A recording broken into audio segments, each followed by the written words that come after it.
Hey guys, I have a really important lesson for you today. It's all about your focus on Pinterest and kind of how to apply that focus to your strategy for growth on Pinterest and for your website.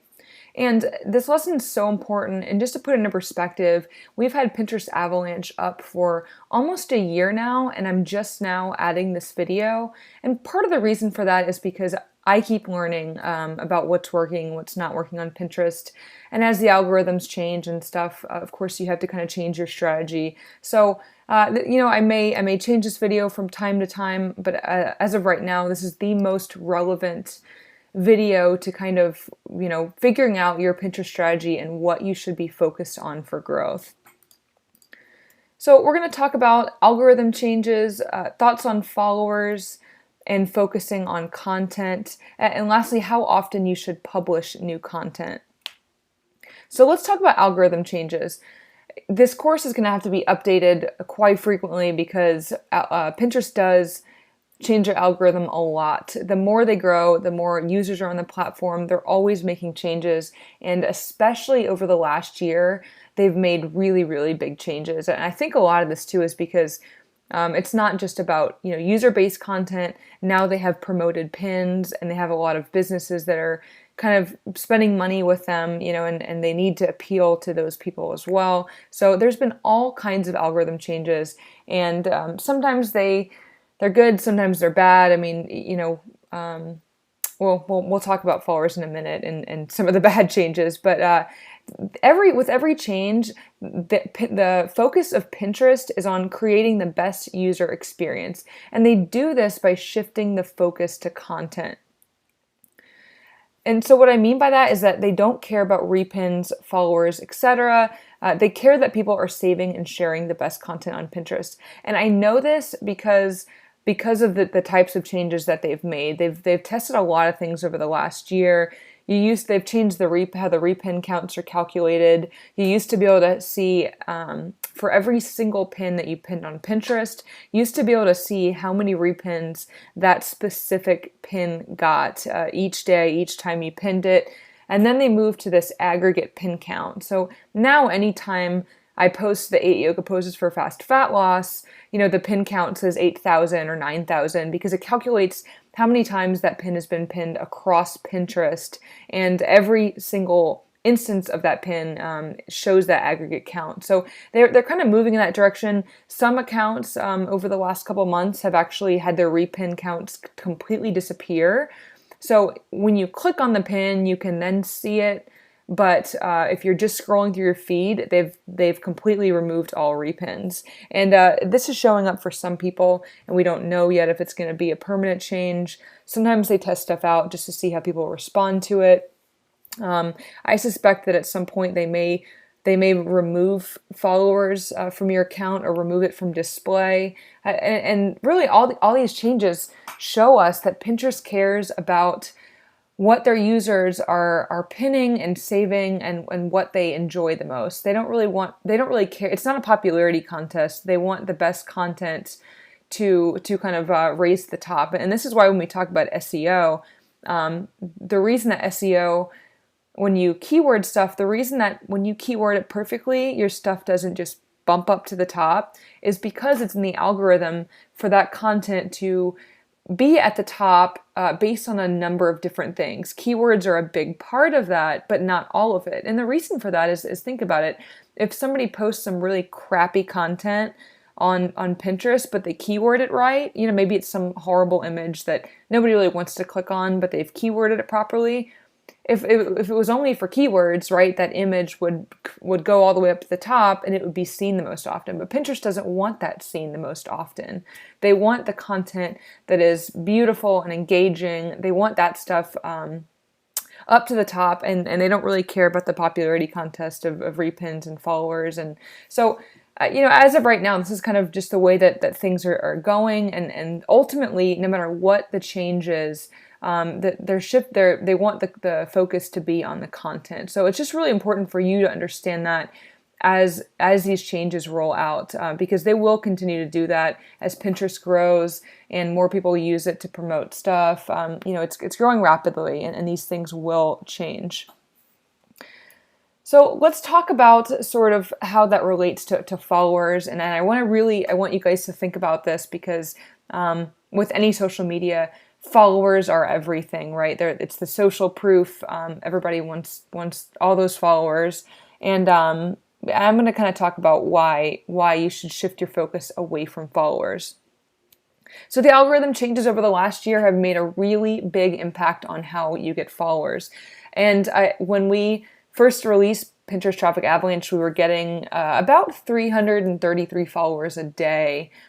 Just depending, it would fluctuate with our traffic, but that was about our average, was about 300 or so a day. And now to kind of put it into perspective, we average anywhere from 80 to maybe 115 followers a day, and it fluctuates again with our traffic. But that traffic is the same traffic. We've had days that are just as high as they were a year ago when we got 333 followers a day. So it's the same traffic, but now our followers have gotten cut in about a third. And this wasn't just us, because I belong to Pinterest groups and chatted with other people, and it was a change that people saw immediately, kind of across Pinterest. So it affected everybody. And that's another thing to remember with these algorithm changes. Sometimes they suck, but they suck for everybody. So everybody's followers are getting cut, not just yours. But anyway, so they've really dramatically kind of cut back on how many followers you get. And the amount of followers that you get is directly correlated with your website traffic. So just remember that when you're kind of obsessing over followers. Again, I do it too. We're about to hit 100,000, and with the old algorithm, we were going to get there in about a month or so. And then they changed the algorithm, and it's now taken us several months just to get that last number of followers to put us over the edge. So just remember, sorry, I lost my train of thought for a second. Remember that the amount of followers you get is directly related to your traffic. So when you're kind of obsessing over it, remember that if you're not getting traffic, you're not going to get followers. You don't just get followers on Pinterest just because people click on your stuff. Pinterest also kind of, that's another thing they change a lot, is how you follow, because you can click on a pin and sometimes a button will pop up that says follow this person. And sometimes they'll show your board, they'll feature your board if it's keyworded and it gets good engagement. So there are multiple ways to get followers on Pinterest, but it is tied to traffic. I mean, at this point in time, Create and Go gets about anywhere from 5 to 20 followers a day, which is a lot less than Avocado, but we have a lot less traffic. And I also follow a few other using I track the amount of followers I get, and I also track a few other people kind of in my niche, just to compare their traffic with how many followers they get, just to make sure that, again, Pinterest isn't just mad at me. I like to know that everybody's kind of seeing that dip in followers. And so it is directly related to your traffic. So the focus should be on your traffic. And what I mean by that is that it should be focused on your content, because your content is what drives the traffic. So just stop obsessing over followers and just stay focused on content. That is what Pinterest cares about. And the more content you publish, the more that people like it, your followers will grow. You'll drive more traffic, and your followers will grow. So the followers will come if you can drive the traffic. So that is, and I understand it's like the chicken before the egg, because you need followers to gain traffic as well. But this is why, again, we talk about group boards and why it's so important in the beginning to use group boards, to use their followers, because that's how you can grow your content. So the focus should be on content. It should be on creating quality content and pins, and you should be publishing often. We're going to talk about that in a second. All social media platforms favor users that publish frequently and regularly. So this is true on Facebook, on Instagram. It's true for every social media platform. They do. It's kind of in there, and Google as well. It's kind of in their algorithm to favor people who publish a lot of content, because it shows that they're putting in the work, and putting out quality content that people like. So again, as I said, the followers will come as your content begins to spread throughout Pinterest and goes viral. So if you watch Alex has a great ninja secret on shotgun theory, and it's about creating a lot of content, and because the more content that you create, the more it will be spread throughout Pinterest, and the better your chances of going viral are. And this does matter the most in the beginning. We're going to talk in some other videos about at the beginning. You want to kind of publish a little bit more frequently because you want to get your stuff out there. Sometimes you can make 2 to 3 pins for one post. And this will, again, just kind of give you more content to spread out on Pinterest. So, for Avocado, we used to post, at the very beginning, we posted a few times a week. Published a new post, a brand new blog post, about 4 or 5 times a week. And we were also able to do this because we're a 2-man team. So Alex would write and I would edit and create all the pins for it.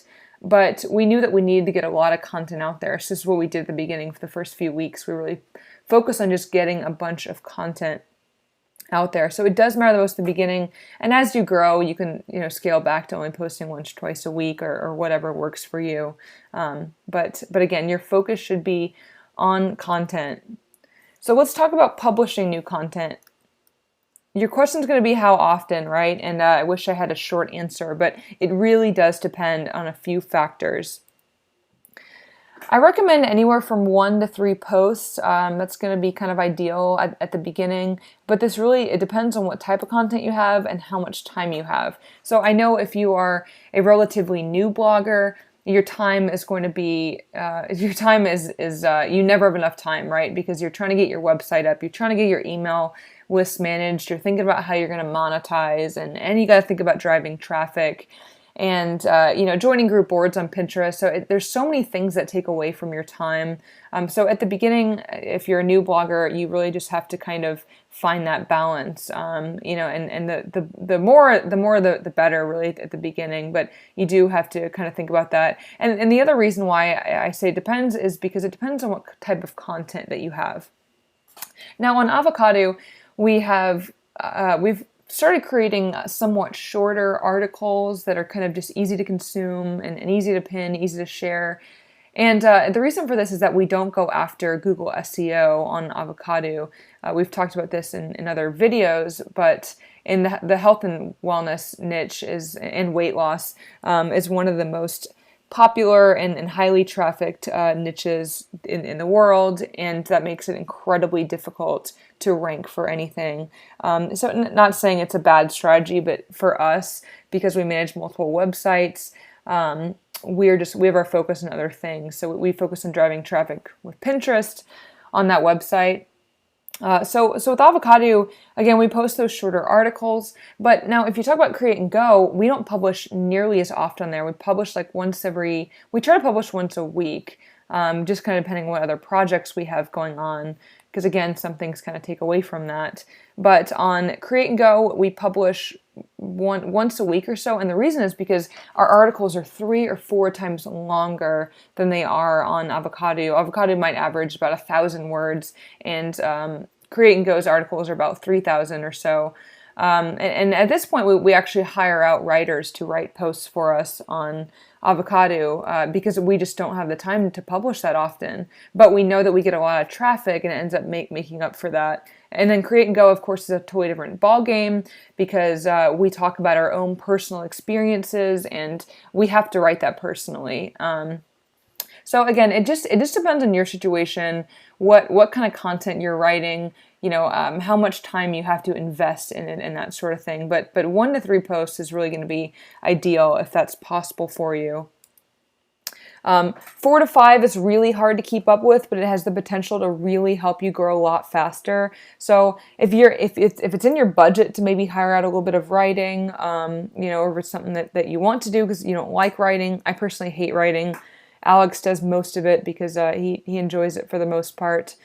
But yeah, so if you could do 4 to 5, it could help you grow tremendously. And I'm actually going to tell you a story about kind of how I know this. And again, the reason why I'm kind of making this video, because this is something that we've had experience with a couple times over the last year or so.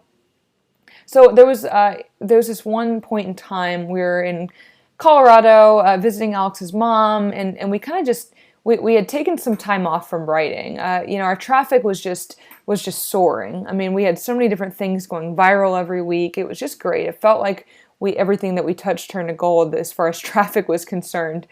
So what happens in this situation is that you end up getting comfortable, right? The second things go really, really awesome, you turn your head the other way and you stop paying attention to what really matters.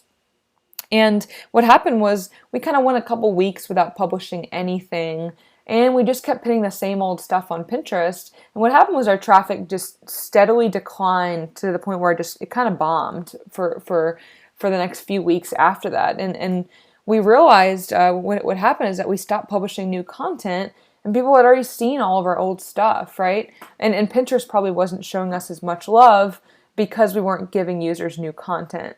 And so what we decided to do is, when things started kind of going downhill, we spent about a week and a half just writing and publishing content. I mean, we posted every day for, I don't know, maybe 7 days straight or so. I mean, we released 7 or 8 new articles in about a 2-week time frame, kind of every day or every other day. And what happened was our traffic shot right back up. I mean, right back up. We had different articles going viral again, and so like we knew, that's definitely what's happened. And so that happened that time. And then there's been 1 or 2 other times where we've kind of taken a back seat to posting on Avocado, and we've kind of gone. We try to publish 1 or 2 times a week. Lately, we've bumped it up to about 3 or 4, but yeah, we went like a week or 2 without posting at all, I think, and I think we were traveling. We were maybe creating a new product for Create and Go, and we tend to really get hyper focused on stuff like that, and kind of. Stop emailing our customers, stop publishing. And so this has happened a couple other times, and every single time our traffic after a week or 2 just starts to tank. And we can't get any articles to go viral. We now have, a couple hundred articles or so. So at any given moment, we generally have a few articles that have a few thousand views a day, just because they're getting searched a lot, and they're getting picked up by bigger pinners, like whatever reason. But every time this happens, and then we spend the next few days just publishing new content, our traffic just shoots back up again. So I just want to tell you that story just so you kind of understand the importance of publishing new content. It doesn't matter if your older stuff is extremely popular. If it is, it will likely stay at the top of search and get you traffic for a long time. But the key to kind of having a bunch of traffic and having it consistently is having those new articles kind of going viral at different time periods. And not every article is going to go viral. I mean, for every 5 articles that we pin, we might have 1 that like really takes off. The others just don't do that well, or they do okay, but not in comparison, right? So again, another reason why the shotgun theory works. It's about getting the most content out there possible, because you're giving yourself all those other chances to kind of go viral. So again, I hope you guys found this presentation really useful. Just know that the algorithm can and will change often. I will do my best to do video updates when there are changes that really impact your accounts and stuff. I will be updating these videos as it goes on. So for you guys who have already purchased, and for new people, just to make our course relevant. So don't freak out when the algorithms change.